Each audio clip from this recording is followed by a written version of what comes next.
So hello guys, welcome back again to our channel tech goals. तो guys इस video के अंदर हम बात करने वाले हैं gaming PC versus gaming laptop के बारे में। कौन सी डिवाइस आपके लिए बढ़िया रहने वाली है, क्या आपकी रिक्वायरमेंट है, तो आपको कौन सी डिवाइस प्रेफर करनी चाहिए, सारी बातें हम डिटेल में इस वीडियो के अंदर करेंगे।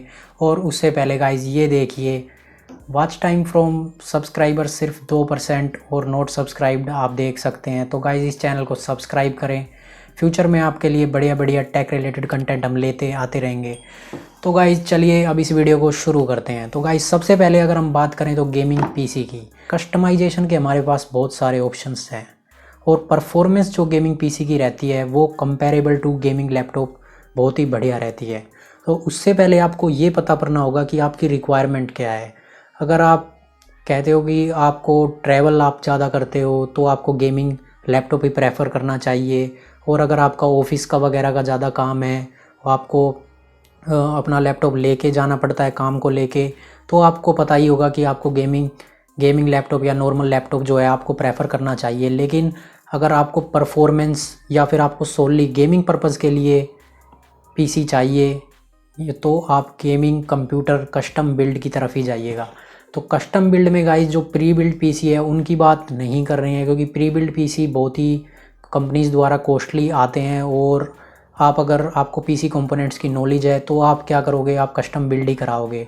तो कस्टम बिल्ड के अंदर हमारे पास बहुत सारे ऑप्शंस आ जाते हैं। तो गाइस कस्टमाइजेशन में सबसे पहला पॉइंट अगर मैं आपको बताऊं तो ये होगा कि जैसे आप कुछ भी गेमिंग पीसी आप बनवाते हो कस्टम बिल्ड, तो जिस चीज़ की आपको रिक्वायरमेंट है आपको पता ही होगा, तो वो आप उसमें लगवा सकते। जैसे जीपीयू आप कर सकते हैं, उसमें रैम जो चाहे आप लगवा सकते हैं, आप मदरबोर्ड जो रखिए, उसमें पावर सप्लाई जो रखिए। तो ये सारे ऑप्शंस, एसएसडी जितनी भी एसएसडी लगवाइए आप, हार्ड ड्राइव कितनी भी उसमें आप एक्सपेंड करोगे। ये तो सारे ऑप्शन एक्सपेंडेबिलिटी अपग्रेडेबिलिटी को लेके हमें इसमें देखने को मिलते हैं।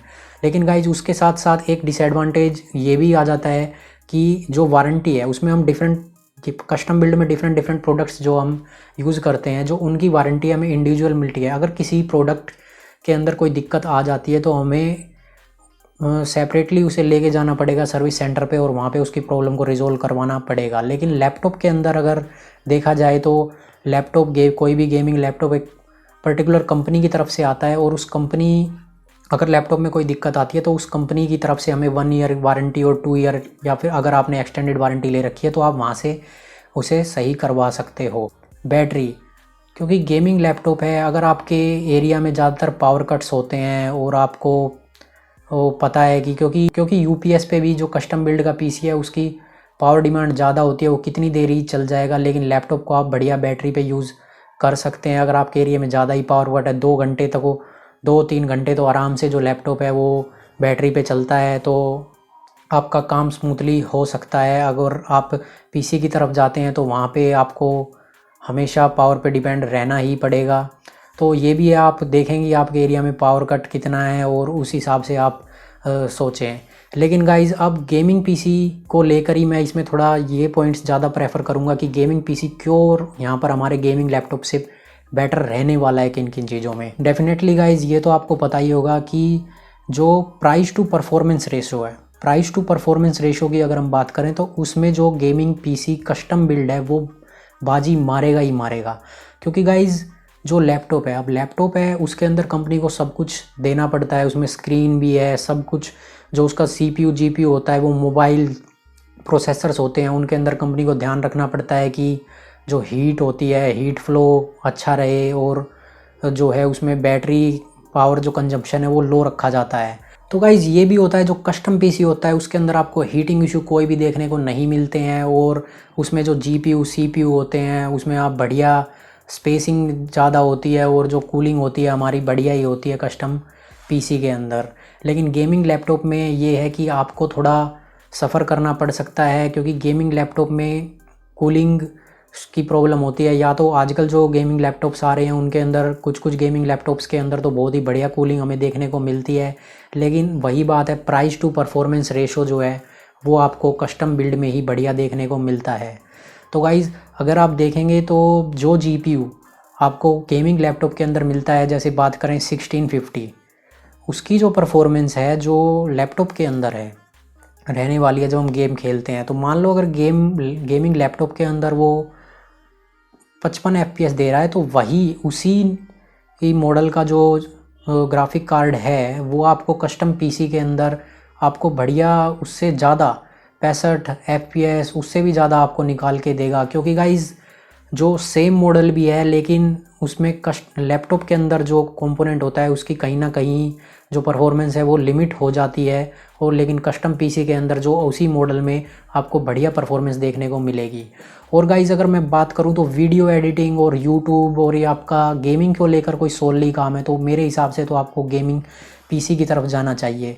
लेकिन गाइज़ अगर मैं आपको कोई दूसरा एस्पेक्ट है, आपको ऑफिस जाना रहता है, आप जॉब करते हो, आपको लैपटॉप की ज़रूरत है, तो आपको क्लियर ही होगा कि वो आपको लैपटॉप प्रेफर वहाँ पे करना चाहिए। और दूसरी बात अगर हम बात करें तो स्पेस की, स्पेस आपको डेफिनेटली अगर आप हॉस्टल में रहते हो, आप स्टूडेंट हो, तो डेफिनेटली आपको लैपटॉप ही बाय करना पड़ेगा, क्योंकि आप हॉस्टल तो अपना पीसी लेके जाओगे नहीं। और ये जो कस्टम पीसी होता है इसे तो एक ही जगह रख के हमें यूज़ करना पड़ेगा। और ये भी बात है कि लेकिन जो परफॉर्मेंस वाला फैक्टर है वो काफ़ी कस्टम पीसी की एडवांटेज में जाता है।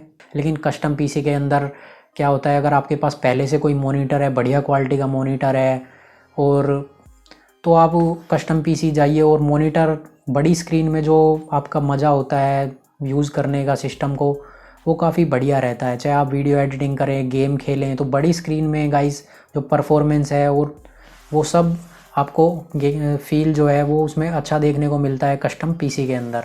हमारी स्ट्रीम होती है, अगर आप लैपटॉप से करने जाओगे तो आपने की भी होगी, तो आपको डेफिनेटली ये लगा होगा कि थोड़ा जो गेम है वो लैपटॉप बेशक आपका कितना भी पावरफुल हो, अगर आपका 1 लाख से ऊपर का लैपटॉप है, 1-1.5 लाख का, अगर आप गेम स्ट्रीम करके देखोगे तो जो आपके लैपटॉप से करोगे तो गेम चोपी बहुत ज़्यादा हो जाता है, मैंने ट्राई करके देखा है। और लेकिन वहीं आप अगर उसी प्राइस के किसी कस्टम पीसी के अंदर स्ट्रीमिंग करोगे, एडिटिंग करोगे, तो आपको डेफिनेटली पता लग जाएगा कि जो परफॉर्मेंस है वो कस्टम पीसी बिल्ड बहुत ही ज़्यादा आपको देगा। तो गाइज़ अगर मैं बात करूँ 70K के अंदर, जैसे मैंने एसर नाइट्रो 5 बाई किया था, और अगर 70K के अंदर ही मैं कस्टम पीसी बिल्ड करवाता, तो गाइज़ डेफिनेटली मेरे को इससे तो बहुत ही ज़्यादा बढ़िया परफॉर्मेंस जो कस्टम पीसी है उसके अंदर देखने को मिलती। मैं उसमें कुछ भी अपना जीपीयू, अभी तो गाइज़ क्या है कि मार्केट बहुत ही ऊपर चला गया है। जो पहले जो कंपोनेंट हमें 10-12 हज़ार के देखने को मिलते थे वो भी काफ़ी कॉस्टली अभी मार्केट के अंदर हमें देखने को मिल रहे हैं। तो अभी तो फ़िलहाल टाइम नहीं है गेमिंग लैपटॉप भी बाय करने के लिए और ना कस्टम पीसी बाय करने के लिए, जो क्योंकि कंपोनेंट्स के AMD के प्रोसेसर्स हो गए, GPUs हो गए, जो भी है सब के प्राइस अभी काफ़ी अप हुए हैं नॉर्मल।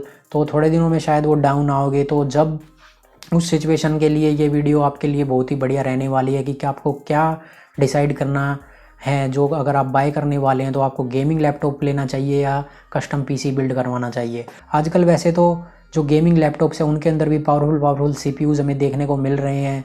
जैसे हमें राइजन की तरफ से राइजन 5 4600H अभी जो लैपटॉप्स है उनमें भी आ रहा है, और जो कस्टम बिल्ड में ज़्यादातर जो लोग बिल्ड करवाते हैं राइजन 5 5600 भी आ गया है, और जो पहले 3500 3600 ये राइजन 5 की तरफ से जो प्रोसेसर्स है बहुत ही बढ़िया प्रोसेसर्स मार्केट के अंदर अवेलेबल थे। लेकिन अभी तो प्राइस बहुत ही ज़्यादा इनके अप हो रखे हैं, तो होपफुली ये सब डाउन आएंगे, तो जब आप सोच सकते हैं अपना पीसी बिल्ड करवाने के बारे में। तो गाइस पीसी बिल्ड जब हम करवाते हैं तो पीसी बिल्ड में एक फ़ायदा ये भी रहता है कि आपको अभी तो आपके पास अगर आपका बजट नहीं है, तो इन फ्यूचर अगर आपका बजट बनेगा तो आप जो अपना पुराने कंपोनेंट्स हैं उनकी जगह उसमें कुछ नया कंपोनेंट ऐड कर सकते हो। जैसे आपने GPU अपना चेंज कर दिया, ये सब काम आप गेमिंग लैपटॉप के अंदर नहीं कर पाओगे।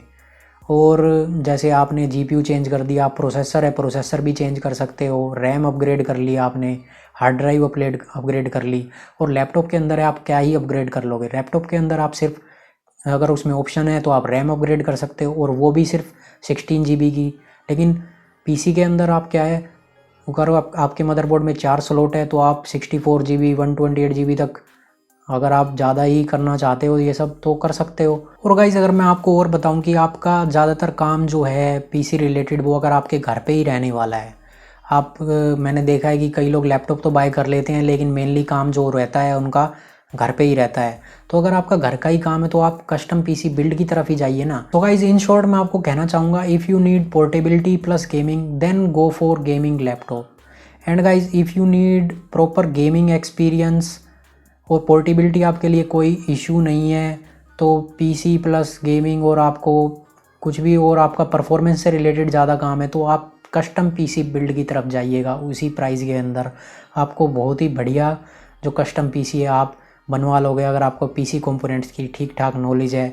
और नहीं है तो गाइस बहुत ही ज़्यादा वीडियोज़ हमें यूट्यूब पे देखने को मिलेगी कस्टम पीसी बिल्ड्स के लगे, बहुत ही बढ़िया बढ़िया बिल्ड्स। और अगर आप RGB EV के भी शौकीन हो तो RGB आपको भर भर के मिल जाएगी कस्टम पीसी बिल्ड्स के अंदर। तो गाइस कमेंट्स में बताइएगा कि क्यों हमें गेमिंग पीसी कस्टम बिल्ड जो है वो प्रेफर करना चाहिए गेमिंग लैपटॉप के बजाय, और कमेंट्स में रीज़न भी दीजिएगा। और गाइज़ अगर मैं आपको बात करूं कि आप कह रहे हो कि 70,000 का गेमिंग लैपटॉप लेने से बढ़िया मैं ये प्रेफर कर रहा हूं कि 70,000 का मुझे कोई गेमिंग पीसी कस्टम बिल्ड करवा लेना चाहिए, तो उसके अंदर आप क्या क्या कंपोनेंट्स लगा पाओगे। तो मेरे हिसाब से कंपोनेंट्स मैं आपको बताऊं तो आपको जो ग्राफिक कार्ड है, अभी तो प्राइस ज़्यादा चले हुए हैं लेकिन होपफुली वो डाउन आएंगे, तो तब आपको ग्राफिक कार्ड आराम से 70K के बिल्ड में आराम से 1650 जो ग्राफिक कार्ड है आप वो लगा सकते हैं। जो आपका प्रोसेसर होगा वो Ryzen 5 3500X आपको मिल जाएगा। कोई भी बढ़िया जो कैबिनेट है वो लीजिए, 450 वाट की पावर सप्लाई आप अपने कस्टम बिल्ड के अंदर लगवाइए, 8GB की रैम और उसमें SSD लगवाइए, हार्ड ड्राइव ले लीजिए 2 TB की। ऐसे आपका जो उसी बजट के अंदर है कस्टम पीसी बिल्ड तैयार हो जाएगा और उसकी जो परफॉर्मेंस है डेफिनेटली बेटर रहने वाली है गेमिंग लैपटॉप से। और गाइस अगर आप बहुत ही महंगा गेमिंग लैपटॉप लोगे इसी परफॉर्मेंस को मैच करते हुए तो वो आपको 1 लाख से भी ऊपर जाके पड़ेगा, और लेकिन उसी बजट के अंदर आप गेमिंग पीसी बिल्ड करवाओगे तो उसकी परफॉर्मेंस उससे बहुत ही बढ़िया रहने वाली है। तो गाइस अगर आपको वीडियो अच्छी लगी होगी तो इस चैनल को सब्सक्राइब करना, वीडियो को लाइक करना। मिलते हैं आपसे अगली वीडियो में। Thank you guys.